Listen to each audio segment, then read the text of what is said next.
Al-Islam.com.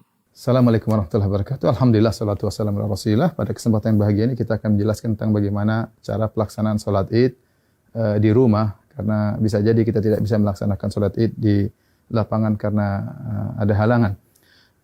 Para ulama, jumhur ulama berpendapat bahwasanya dibolehkan sholat id di rumah bagi orang yang tidak bisa menghadiri sholat id di lapangan.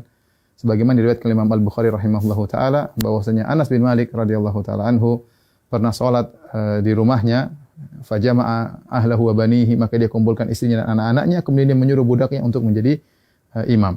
Ini dalil yang dijadikan dalil oleh para ulama bahwasanya boleh sholat id di rumah. Adapun bagaimana cara pelaksanaannya, secara umum pelaksanaannya sama saja. Tidak ada bedanya kita sholat id di rumah dengan sholat id di lapangan.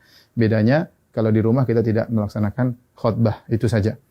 Baik, saya ingatkan kembali bagaimana cara pelaksanaan sholat id. Sebelum sholat id kita disunahkan untuk mandi, ya, yaitu mandi tersebut kita kerjakan setelah terbit fajar agar kita mandi di hari Id, ya.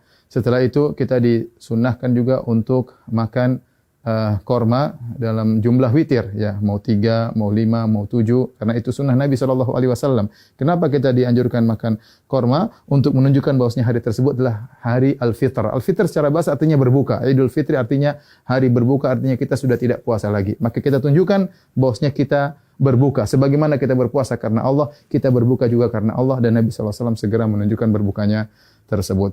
Kalau tidak ada korma, maka sebenarnya Allah mengatakan boleh makan yang manis-manis.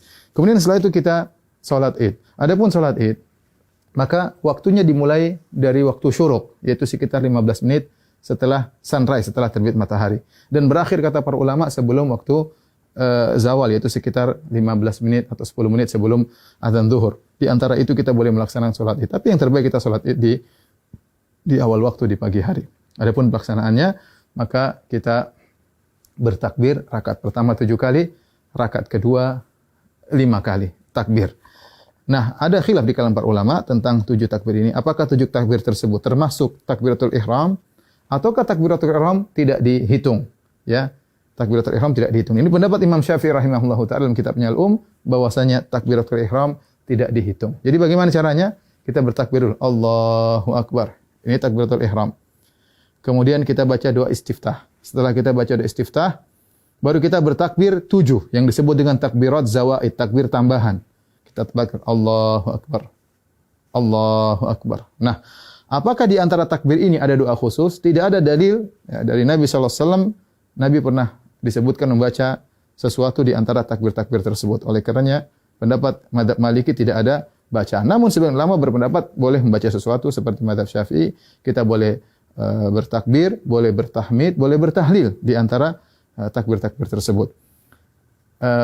Kita ulangi, kita Allahu Akbar, takbiratul ihram, kemudian kita baca doa istiftah, kemudian kita takbir 7 kali. Allahu Akbar 1, Allahu Akbar 2, ya, Allahu Akbar 3. Antara takbir satu dengan yang lainnya kita ada jeda sedikit, apalagi kalau kita jadi imam, agar makmum di belakang bisa mengikuti kita. Kita lanjutkan Allahu Akbar 4, Allahu Akbar 5, Allahu Akbar 6, Allahu Akbar 7. Setelah itu kita ta'awudz, kemudian kita baca Al-Fatihah. Setelah baca Al-Fatihah, kemudian kita baca surat. Nah, surat ini kita bisa baca, disunahkan baca surat Sabbihisma Rabbikal A'la, atau kita baca surat Qaf, ya. Salah satunya sunnah, seandainya seorang baca surat yang lain juga tidak jadi masalah. Setelah kita selesai baca surat, maka kita ruku, Allahu Akbar, ya, seperti biasa. Kemudian kita sholat, sampai kemudian kita pada rakaat, mau naik ke rakaat kedua, tatkala kita sujud, ya, kita sujud, kemudian kita mau bangkit ke rakaat kedua, maka kita bertakbir. Allahu Akbar. Ya. Nah, takbir dari sujud menuju ke rakaat kedua namanya takbir al-intiqal, yaitu takbir perpindahan dari satu rukun ke rukun berikutnya, dan itu tidak dihitung, tidak dihitung. Nah, rakaat kedua kita bertakbir 5 kali. Takbir tadi enggak dihitung, kemudian dia takbir lagi. Allahu Akbar 1, Allahu Akbar 2, Allahu Akbar 3, Allahu Akbar 4, Allahu Akbar 5. Kemudian kita baca Al-Fatihah dengan jahar.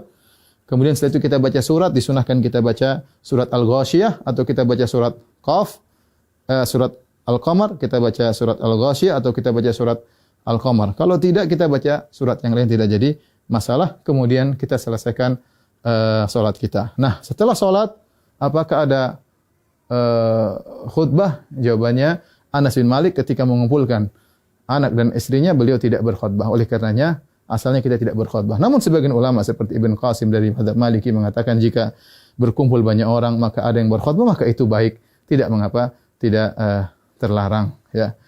Demikian tata cara singkat ini, semoga bermanfaat bagi kaum muslimin. Semoga Allah menerima ibadah kita. Wabillahi taufik. Assalamualaikum warahmatullahi wabarakatuh.